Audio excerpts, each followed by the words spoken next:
Dalam nama Bapa dan Putra dan Roh Kudus. Amin. Bapak, Ibu, Saudara-saudari terkasih, salam jumpa kembali dalam renungan inspiratif Hari Jumat Agung, mengenang sengsara Tuhan, berdasarkan Injil Yohanes bab 18 ayat 1 sampai dengan bab 19 ayat 42. Rahasia salib Kristus. Bapak, Ibu, Saudara-saudari terkasih, rupanya tidak terlalu berlebihan kalau dikatakan bahwa perayaan Hari Jumat Agung berpusat pada salib Kristus. Tadi pagi kita mengikuti jalan salib. Baru-baru di dalam kisah sengsara, drama penderitaan Yesus berakhir dengan kematiannya di kayu salib. Sebentar sesudah doa umat meriah, kita akan mengikuti upacara penghormatan salib. Kelihatannya perayaan Jumat Agung diidentikan dengan salib. Oleh sebab itu, marilah kita hening sejenak untuk merenungkan makna salib bagi kita orang-orang Kristen.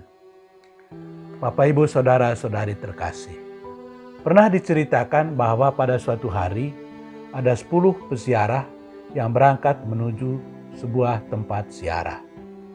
Masing-masing mereka memikul salibnya sendiri-sendiri. Salah seorang dari antara mereka merasakan bahwa salibnya itu terlalu berat. Karena itu, ia memotong salibnya sehingga ia bisa berjalan dengan langkah yang enteng. Tetapi ketika hendak tiba di tempat tujuan, mereka harus melewati sebuah selokan yang agak lebar dan dalam. Mereka tidak bisa melewati selokan itu tanpa menggunakan salib sebagai jembatan. Karena itu, masing-masing peziarah itu menurunkan salibnya dan menjadikannya sebagai jembatan dan berjalan lewat di atasnya.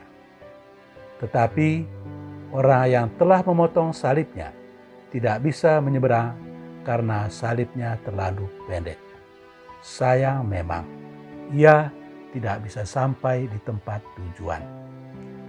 Bapak, Ibu, Saudara-saudari terkasih, cerita itu mau menunjukkan bahwa salib adalah sebuah jalan yang harus ditempuh untuk mencapai tujuan hidup atau kebahagiaan hidup. 9 peziarah yang dengan setia memikul salibnya berhasil tiba di tempat tujuan. Sedangkan peziarah yang memotong salibnya tidak bisa tiba di tempat tujuan. Artinya, salib tidak boleh dielakkan karena ia merupakan jalan menuju keselamatan. Hanya dengan memikul salib, orang bisa mencapai kebahagiaan di dalam hidup. Karena itu, janganlah memotong salib Anda. Salib yang bagi orang-orang Roma merupakan tempat hukuman bagi para penjahat, telah menjadi jalan keselamatan bagi orang-orang Kristen. Salib merupakan jalan yang harus ditempuh oleh setiap orang untuk mencapai keselamatan. Memikul salib menjadi salah satu syarat untuk menjadi sahabat Yesus. Menghindari salib berarti menjauhi Yesus. Menderita bersama Yesus merupakan bagian dari persahabatan dengan Yesus. Kelihatannya orang-orang yang sangat dekat dengan Yesus harus selalu menderita banyak. Santa Teresa dari Avila misalnya adalah seorang sahabat Yesus, tetapi dia menderita banyak. Penderitaannya bahkan begitu tidak tertahankan lagi, sehingga pada suatu hari ia bertanya kepada Yesus, "Tuhan, mengapa Engkau membiarkan penderitaan yang begitu hebat menimpa diri saya? Mengapa Engkau mencobai saya terus-menerus?"